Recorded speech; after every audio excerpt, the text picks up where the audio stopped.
അപ്പോൾ മൊത്തത്തിൽ പറഞ്ഞു കഴിഞ്ഞാൽ ഈ 2020 BJP അല്ല BDJസും കേരളത്തിൽ അപ്രസക്തമായ രണ്ട് പൊളിറ്റിക്കൽ ഔട്ട്ഫിറ്റുകളാണെന്നുള്ളത് മനസ്സിലാക്കാനുള്ള കപ്പാസിറ്റി BJP നേതൃത്വത്തിന് ഇല്ലാതെ പോയി എന്നുള്ളതാണ്. വേറൊരു രീതിയിൽ പറയുകയാണെങ്കിൽ ഈ പഞ്ചസാരയും പാലും തമ്മിൽ ചേർന്ന മാതിരി ഒരു ചേർച്ച ഘടകകക്ഷികളും BJPയും അവരുടെ നെറ്റ്വർക്കുമായിട്ട് ഉണ്ടായില്ല. വേറൊരു ആംഗിൾ പറയുകയാണെങ്കിൽ മോരും മുതിരയും പോലുള്ള ഒരു സംവിധാനമാണ് അതിനകത്തുണ്ടായത്. ഇതിൽ അടിസ്ഥാനപരമായിട്ട് ഇവർ യോജിക്കാനുള്ള കാര്യങ്ങളുമില്ല, കാരണങ്ങളുമില്ല. ഇലക്ഷൻ സമയത്ത് മാത്രം തട്ടിക്കൂട്ടുന്ന ഒരു സംവിധാനമായതുകൊണ്ടാണ് അങ്ങനെ ഉണ്ടായത്. ഇദ്ദേഹം നോർത്ത് ഇന്ത്യയിൽ ഉണ്ടായിരുന്നല്ലോ. നോർത്ത് ഇന്ത്യയിൽ, ഉത്തരേന്ത്യയിൽ ആ ഭാഗത്തെന്ന് വെച്ച് കഴിഞ്ഞാൽ സംഘപരിവാർ സംഘടനകൾ എന്ന് പറഞ്ഞിട്ട് 10-20ഓളം സംഘടനകൾ പല ഏരിയകളിൽ പ്രവർത്തിക്കുന്നവരായിരുന്നു. ഇലക്ഷൻ വരുമ്പോഴത്തേക്ക് ഇവരുടെ എല്ലാവരുടെയും എനർജിയും അവരുടെ ബലവും അവരുടെ റിസോഴ്സസും എല്ലാം കൂടെ ഒരൊറ്റ പോയിന്റിലേക്ക് ഫോക്കസ് ചെയ്യും. ആ സമയത്താണ് അവിടെ ഇലക്ഷനിൽ ജയിക്കുന്നത്. നമ്മൾ 2 MP-മാരുമായിട്ട് BJP ഇരുന്ന കാലം തൊട്ട് ഈ സംവിധാനത്തിലുള്ള ആൾക്കാരാണ് നമ്മൾ രണ്ടുപേരും. അന്നത്തെ ആ ഒരു സംഘപരിവാറിന്റെ ആ യോജിപ്പ് ഇവിടെ നമ്മൾ കാണുന്നില്ല എന്നുള്ളതാണ് കേരളത്തിലെ BJPയുടെ ഏറ്റവും വലിയ വിഷയം. അല്ല, അത് എക്സാക്ട്ലി യു ആർ 100% റൈറ്റ്. ഇപ്പം കേരളത്തിലാണ് ഞാൻ ആദ്യമായിട്ട് കാണുന്നത്. ഞാൻ ഏറെക്കാലം വടക്കേ ഇന്ത്യയിലെ സംഘപരിവാർ പ്രസ്ഥാനങ്ങളുമായിട്ട് യോജിച്ച് പ്രവർത്തിച്ചപ്പോഴേ അവിടെ ഒരു വണ്ണസ് ഉണ്ട്. അതായത് പരിവാർ സംഘടനകൾ തമ്മിലൊരു വണ്ണസ് ഉണ്ട്. ഇവിടെ അങ്ങനെയല്ല. പരിവാറിൽ ആരാണ് വലിയവൻ എന്നുള്ളൊരു അവിടെ പരിവാറിന്റെ ബൈഠക്ക് വിളിക്കുമ്പോൾ പരിവാറിന്റെ എല്ലാവരും ആ ബൈഠക്കിൽ ഉണ്ടാവും. അല്ല, ഇവിടെ വേറൊരു വിഷയം കൂടെ ഉണ്ട്. ഇപ്പൊ BJP നേരിടുന്ന ഏറ്റവും വലിയൊരു പ്രശ്നം, ഇപ്പൊ നേരത്തെ BJP നമ്മൾ സ്ഥാനാർത്ഥികളെ നിർത്തുമ്പോൾ PP മൂന്നേട്ടന്റെ കാലത്തായാലും അതിനു മുമ്പായാലും നമ്മൾ ജയിക്കത്തില്ല. അവിടെ നമ്മൾ മറ്റുള്ളവർക്ക് വോട്ട് കൊടുത്തേക്കാം. നമ്മളതിനെ വോട്ട് കൊടുക്കുന്നത് അതിനെ മറ്റുള്ളവർ നമ്മൾ വോട്ട് വിൽക്കുന്ന പാർട്ടിന്ന് കളിയാക്കുന്നുണ്ടായിരിക്കാം. പക്ഷെ വോട്ട് വിറ്റാലല്ല മറ്റുള്ളവർക്ക് കൊടുക്കുക. അതിൽ നിന്ന് ഒരു വലിയ മാറ്റം വന്നത് മോദിജിക്ക് ഒരു 10% വോട്ട് ഈ പൊതുസമൂഹത്തിൻ്റെ ഇടയിൽ നിന്നുണ്ടായി വന്നു. നമ്മുടെ സംഘപരിവാർ വോട്ടുകളും കൂടെ ചെയ്തു കഴിഞ്ഞാൽ നല്ലൊരു പ്രോഗ്രസ് ഉണ്ടാകും എന്ന ഒരു തിരിച്ചറിവ് കേരളത്തിലെ സംഘപരിവാർ പ്രസ്ഥാനങ്ങൾക്ക് അല്ലെങ്കിൽ BJP അനുകൂലികളായിട്ടുള്ളവർക്ക് ഉണ്ടായതിൻ്റെ വെളിച്ചത്തിൽ ഒരു BJPയുടെ വോട്ടിൻ്റെ ഒരു കൺസോൾട്ടേഷൻ ഉണ്ടായി വന്നതാണ്. കഴിഞ്ഞ ലോക്സഭാ തെരഞ്ഞെടുപ്പിൽ അത് ഉണ്ടായി വന്നു. In addition to that Christian വോട്ടുകൾ നമുക്കവിടെ സമാഹരിക്കാൻ കുറച്ചൊക്കെ പറ്റി. പക്ഷേ ഈ ക്രിസ്ത്യൻ ഔട്ട്റീച്ച് എന്നുള്ളത് ടോട്ടലി ഫാൾസ് ആയിപ്പോയി. ഒരു കാരണവശാലും ക്രിസ്ത്യൻ രാഷ്ട്രീയത്തെ വിശ്വസിക്കാൻ പറ്റാത്ത ഒരു സംവിധാനമാണെന്ന് ഇനിയെങ്കിലും BJP നമ്മൾ പഠിക്കണം. ഇപ്പൊ തന്നെ 2020യുടെ ഒരു സ്ഥാനാർത്ഥിയായിട്ടിരുന്ന ഒരാൾ പറഞ്ഞത്, നമ്മൾ ഈ ക്രിസ്ത്യൻ ഔട്ട്റീച്ചിന് പുറപ്പെടുന്നതിന് മുമ്പ് തന്നെ നമ്മൾ നമ്മുടെ ഇടയിലുള്ള ഹിന്ദു ഔട്ട്റീച്ചിനാണ് ലക്ഷ്മിപ്രിയയാണ് ആ ഒരു പോസ്റ്റ് ഞാൻ വായിച്ചിരുന്നു. ഇത് കഴിഞ്ഞ 20 വർഷം കൊണ്ട് നമ്മൾ പറയുന്നതാണ്. ഹിന്ദു പാർലമെന്റ് രൂപീകരിച്ചത് തന്നെ BJPക്ക് പൊളിറ്റിക്കൽ ശക്തി ഉണ്ടാക്കാനാണ്. എല്ലാ സമുദായങ്ങളിലും ഒരു 80% കോൺഗ്രസും കമ്മ്യൂണിസ്റ്റും മറ്റുള്ളവരും ആണെങ്കിൽ ഒരു 20% അവിടെ ഉണ്ട്. അവരെ സമാഹരിച്ചു കഴിഞ്ഞാൽ ഒരു 100ഓളം ഹിന്ദു സമുദായങ്ങളുടെ 20% ഈസ് ഈക്വൽ ടു ആ ഒരു ഫിക്സഡ് ഡെപ്പോസിറ്റ് ഉണ്ട്. അതിനെ ഉദ്ദേശിച്ചിട്ടാണ് 2016 ഹിന്ദു പാർലമെന്റ് രൂപീകരിച്ച നായാടി മുതൽ നമ്പൂതിരി വരെ ഒന്നിച്ചിരുന്നത്.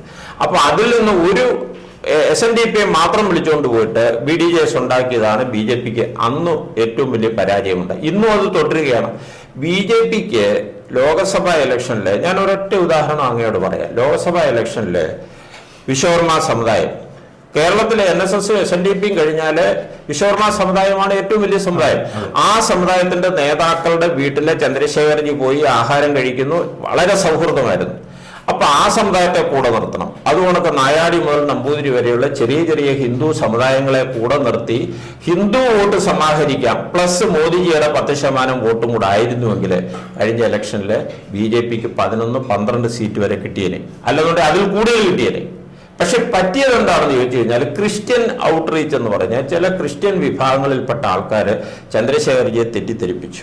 ഇപ്പൊ ഒറ്റ ഉദാഹരണം പറഞ്ഞു കഴിഞ്ഞാൽ ക്രിസ്ത്യാനികൾ ഇപ്പൊ അനൂപ് ആന്റണി തിരുവല്ലയിൽ വോട്ട് നേടിയെന്ന് പറഞ്ഞു 2ാം സ്ഥാനത്തും. ആ 2ാം സ്ഥാനത്ത് വോട്ട് വന്നേ അവിടെ ക്രിസ്ത്യൻസ് 2000-3000 പേരെ അയാൾ വോട്ട് ചെയ്തിട്ടുള്ളൂ. ബാക്കി മുഴുവൻ ഹിന്ദുക്കളാണ് വോട്ട് ചെയ്തത്.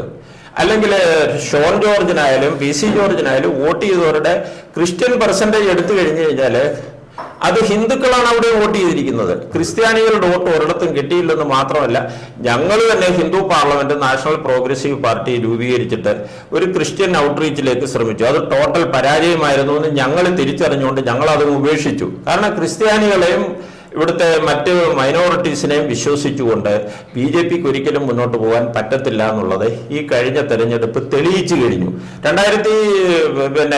ലോക്സഭാ ഇലക്ഷനിൽ കിട്ടിയിട്ടുള്ള ഒരു വോട്ട് പോലും അവർക്ക് കിട്ടിയിട്ടില്ല.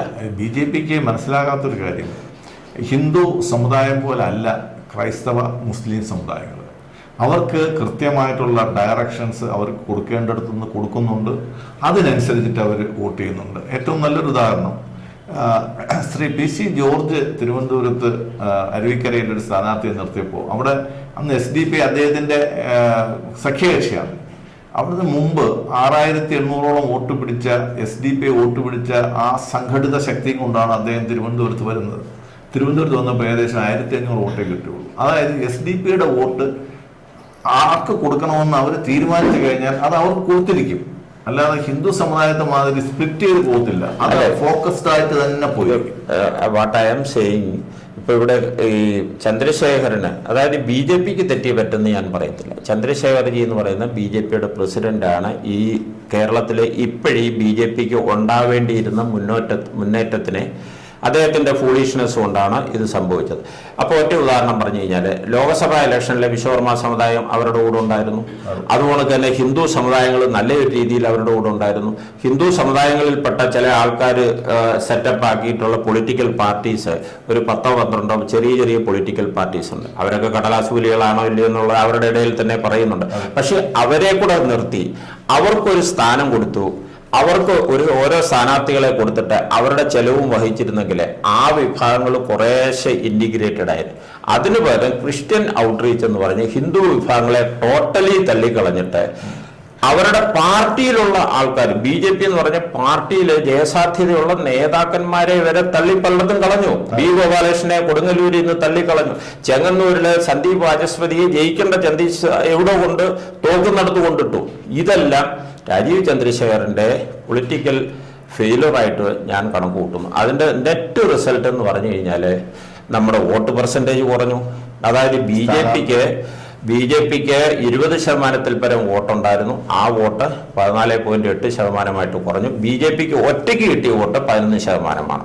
ഇനി വേറൊരു കാര്യം കൂടെ പറയാം. ഇനി 2, 10, 15 അല്ലെങ്കിൽ 7 മണ്ഡലങ്ങളിൽ 2ാം സ്ഥാനം വന്നു. 21 മണ്ഡലങ്ങളിൽ നമുക്ക് ഇത്ര വോട്ട് കിട്ടി. ഇതൊക്കെ എന്ന് പറയുമ്പോൾ ഒരു താൽക്കാലിക ഒരു പ്രതിഭാസമാണത്. ഇത് എന്ന് വേണമെങ്കിലും ഇല്ലാതാവാം. പക്ഷെ BJPയുടെ വളർച്ച വേണ്ടിയിരുന്നത് ഒരു കൺസിസ്റ്റൻസിയിലാണ്. ഇപ്പൊ വോട്ടിംഗ് പെർസെൻറ്റേജ് കുറഞ്ഞു. ഇപ്പൊ അനിൽജി കേട്ടിട്ടില്ലേ, താങ്കളുടെ ഡിഫൻസുമായിട്ട് ബന്ധപ്പെട്ടിട്ട് ഒരുപാട് കാര്യങ്ങൾ പഠിക്കുന്ന ഒരാളെന്നുള്ള നിലയിൽ അങ്ങ് കേട്ടിട്ടില്ലേ, ഒരു ടോട്ടൽ വാറാണ്. ഒരു യുദ്ധം ഉണ്ടാകുമ്പോൾ ആ യുദ്ധം ജയിക്കുന്നതിലാണ് കാര്യം. പക്ഷെ ചില സമയത്ത് യുദ്ധം ജയിച്ചാലും ചില ബാറ്റിൽ ഫീൽഡില് നമ്മൾ പരാജയപ്പെടും, നഷ്ടം വരും. ഇപ്പൊ 1971 യുദ്ധത്തിൽ നമ്മൾ ജയിച്ചതാണ്. പക്ഷെ ചിക്കൻ നെക്കില്, അതായത് ജമ്മു കാശ്മീരും പഞ്ചാബും കൂടെ യോജിക്കുന്ന ഒരു ചിക്കൻ നെക്കില് നമുക്ക് വലിയ പരാജയം ഉണ്ടായി, ഇല്ലേ? ഉണ്ടായി എന്ന് പറഞ്ഞതിന്റെ തൊട്ട്, അല്ലെങ്കിൽ ചിലടത്ത് നമ്മൾ പാകിസ്ഥാൻ അവിടെ വിജയിച്ചു. പാകിസ്ഥാൻ ചിക്കൻ നെക്കിലും അല്ലെങ്കിൽ വേറെ 1-2 ബാറ്റിൽ ഫീൽഡിലാണ് ജയിച്ചത്. നഷ്ടപ്പെട്ടിട്ട് യുദ്ധം ജയിക്കാറുണ്ട്. ആ ബാറ്റിൽ ഫീൽഡിൽ പാകിസ്ഥാൻ അവിടെ ജയിച്ചു എന്ന് പറഞ്ഞതിന്റെ തൊട്ട് ഇവിടെ 3 സീറ്റ് കിട്ടിയതിലൊക്കെ നമ്മൾ ജയിച്ചു, അല്ലെങ്കിൽ 5-6 സീറ്റിലൊക്കെ നമുക്ക് 2ാം സ്ഥാനം കിട്ടിയത്. പക്ഷെ ഇത് എന്ന് വേണമെങ്കിൽ നഷ്ടപ്പെടാം. വളരെ ഈസി ആയിട്ട് 2 അക്കത്തിലോട്ട് എത്തുന്ന ഒരു സാഹചര്യത്തിലാണ് നമ്മൾ 3-ൽ നിൽക്കുന്നത്. ഇനി ഞാൻ വേറൊരു കാര്യം പറയാം. BJPക്ക് കൺസിസ്റ്റൻസി ഇല്ല എന്നുള്ളതിന് ഏറ്റവും വലിയ തെളിവ്, അത് പൊളിറ്റിക്കൽ കൺസിസ്റ്റൻസി ഇല്ല എന്നുള്ളതിന് തെളിവ്, കഴിഞ്ഞ പഞ്ചായത്ത് തെരഞ്ഞെടുപ്പില് നമുക്ക് 900-ൽ പരം സീറ്റുകൾ ഉണ്ടായിരുന്നു. ആ 900-ൽ പരം സീറ്റുകളിൽ 622 650 നമ്മൾക്ക് സിറ്റിംഗ് സീറ്റ് നഷ്ടപ്പെടും, പന്തള ഉൾപ്പെടെ. എന്നിട്ട് നമ്മൾ പുതിയതായിട്ട് കിട്ടി കുറെ എന്ന് പറഞ്ഞിട്ടുണ്ട്. കയ്യിൽ ഉണ്ടായിരുന്ന എന്തുകൊണ്ട് ലോക്സഭാ തെരഞ്ഞെടുപ്പ് വന്നു കഴിഞ്ഞപ്പോ തൃശ്ശൂരിലെ പല മണ്ഡലങ്ങളിലും നമുക്ക് 1ാം സ്ഥാനമായിരുന്നു. അതെല്ലാം ഇപ്പൊ കൊണ്ട് കളഞ്ഞിട്ട് വേറെ കൂടെയൊക്കെയോ 1ാം സ്ഥാനം കിട്ടി എന്ന് പറയുന്നില്ല. അടുത്ത ഇലക്ഷൻ വരുമ്പോ ഈ 1ാം സ്ഥാനം കിട്ടിയിടത്തെല്ലാം പോകും. ഏറ്റവും തൊട്ടടുത്തുള്ള നമ്മള് കാട്ടാക്കടയില് ഞാൻ പേഴ്സണലായിട്ട് അവിടെ മുഴുവൻ വിസിറ്റ് ചെയ്തതാണ്. കഴിഞ്ഞ 1ാം സ്ഥാനത്ത് എത്തിയ ഒരു മണ്ഡലമാണ്. അവിടെ ലൈവായിട്ടുണ്ടായിരുന്ന ഒരു ഇഷ്യൂ എന്ന് പറയുന്നത് അവിടുത്തെ കണ്ടള കോപ്പറേറ്റീവ് ബാങ്കിന്റെ ഒരു അഴിമതിയായിരുന്നു. അതില് അത് നിക്ഷേപിച്ചിരുന്നവരെല്ലാവരും സഹാക്കളായിരുന്നു സ്വാഭാവികമായിട്ടും. അവരെല്ലാം നമുക്ക് വോട്ട് ചെയ്യുന്ന ഒരു സാഹചര്യം ഉണ്ടായിട്ട് ഈ ഇലക്ഷനിലെ കണ്ടത ഇലക്ഷനെ പറ്റിയിട്ട് ഞാൻ അവിടെ പോയി പ്രവർത്തകർക്ക് ചോദിച്ചാൽ പറഞ്ഞു അതിനെപ്പറ്റി ഞങ്ങൾക്ക് അറിയത്തില്ല. അതെന്താ അറിയാത്ത? അല്ല അതിപ്പോ ഇല്ല, ഇപ്പൊ ഞങ്ങൾക്ക് NDA ആണ്, മറ്റാണ് മറിച്ചാന്നൊക്കെ പറയുന്നത്. അപ്പോ ഇവിടെ വീണ്ടും ഒരു കോൺഗ്രസ് സ്ഥാനാർത്ഥി ജയിപ്പിക്കാനാണ് നമ്മൾ കാട്ടാക്കട. നമ്മൾ അവിടെ വേറൊരു വിഷയം ഞാൻ അങ്ങയോട് രസകരമായൊരു വിഷയമാണ്. അതൊരു മ്യൂച്വൽ അണ്ടർസ്റ്റാൻഡിംഗ് ആണ്. അതായത് ഈ കൃഷ്ണദാസി കഴിഞ്ഞ തവണ അവിടെ നിന്ന് കഴിഞ്ഞപ്പോൾ വോട്ട് പെർസെൻറ്റേജ് നല്ലൊരു ശതമാനം കൂടാനുള്ള കാര്യം എന്താണെന്ന് ചോദിച്ചു കഴിഞ്ഞാൽ, അതായത് ഈ കണ്ടല, കേരളത്തിലെ ഏറ്റവും വലിയ ബാങ്ക് ഘോട്ടാലയാണത്. ആ കണ്ടല വിഷയം ജനങ്ങളുടെ ഇടയിൽ എടുത്തിട്ട് കഴിഞ്ഞപ്പോൾ ഈ അഴിമതിക്കെതിരെ ജനങ്ങൾ വോട്ട് ചെയ്തു. പക്ഷെ ഇത്തവണ സംഭവിച്ചത് എന്താണെന്ന് ചോദിച്ചു കഴിഞ്ഞാൽ, CPM-ന്റെ അഴിമതി ഒന്നും കാട്ടാക്കട പറയാതിരിക്കാനുള്ള കാരണം, നമ്മുടെ ചന്ദ്രശേഖർജിയുടെ കൂടെ നിൽക്കുന്ന ഒരു അണ്ണൻ അവിടെ ഒരു 60 ലക്ഷം രൂപയുടെ ഒരു കോഓപ്പറേറ്റീവ് ബാങ്കിൽ, അറിയാമല്ലോ അത് ആണോ, അതിൻ്റെ അതിലെ ആരോപണത്തിൽ എത്ര ശരിയുണ്ട് തെറ്റുണ്ട് അത് സാങ്കേതികമായിട്ട് തെളിയിക്കാൻ പറ്റുമില്ല എന്നുള്ള അറിയത്തില്ല. അപ്പൊ പരസ്പരം ഒരു മ്യൂച്വൽ അണ്ടർസ്റ്റാൻഡിംഗ് ആണത്. അതായത് ഞങ്ങളുടെ അഴിമതി നിങ്ങൾ പറയണ്ട, നിങ്ങളുടെ അഴിമതി ഞങ്ങളും പറയുന്നില്ല. അപ്പൊ ഇങ്ങനെ പലയിടത്തും മ്യൂച്വൽ അണ്ടർസ്റ്റാൻഡിംഗ് നടത്തി. ഇനി അതെ, താങ്കളുടെ ഒരു ചോദ്യത്തിന് ഒറ്റ ഉത്തരം കൂടെ ഞാൻ പറയാം. അതായത് 2020-ക്ക് ഈ ഓൺലൈൻ വോട്ടുകൾ മാത്രം, ഓൺലൈൻ മെമ്പർഷിപ്പ് മാത്രമേ ഉള്ളൂ. അവർക്ക് ഒരിടത്തും, അവർക്ക് ഈ കുന്നത്തുകാണ്ട് ഒഴിച്ച് ബാക്കി ഒരിടത്തും വോട്ടില്ലായിരുന്നിട്ട് അത് മനസ്സിലാക്കാൻ പറ്റാതിരുന്നതുകൊണ്ടാണ് ഇവർക്ക് നമ്മൾ ജയിക്കേണ്ടിയിരുന്ന സീറ്റുകൾ പോലും കൊടുത്തത്. ആ കൊടുത്തത് അത്ര പരാജയമായിരുന്നു. അതോടുകൂടി ഒന്ന് സംഭവിച്ചത് എന്താണെന്നറിയോ, കേഡർ, BJP RSSന്റെ കേഡർ, അവരുടെ അനുഭാവികളെല്ലാം ഡിസപ്പോയിന്റഡ് ആയി, അവർ വോട്ട് ചെയ്യാൻ പോയില്ല. അതുകൊണ്ടാണ് 20% നിന്ന് 14% മൊത്തം വോട്ട് കുറഞ്ഞത്. ഇപ്പൊ തന്നെ BDJS-നെ മൊത്തം നിന്ന മണ്ഡലങ്ങളിൽ കംപ്ലീറ്റ് കെട്ടിവെച്ച കാശ് നഷ്ടപ്പെടും. അപ്പൊ ഇങ്ങനെയുള്ള പാർട്ടികളെ കൊണ്ട് ഒരു പ്രയോജനമില്ലെന്നും ഹിന്ദുത്വയാണ് BJP-യുടെ. പണ്ട് സോമേട്ടൻ ഒരു കാര്യം പറഞ്ഞിട്ടുണ്ട്, അതായത് പട്ടിക്കൊരു പട്ടിത്വമുണ്ട്, ഒരു പശുത്വമുണ്ട് എന്ന് പറഞ്ഞിട്ട് BJP-ക്ക് ഒരു BJP-ത്വമുണ്ട്.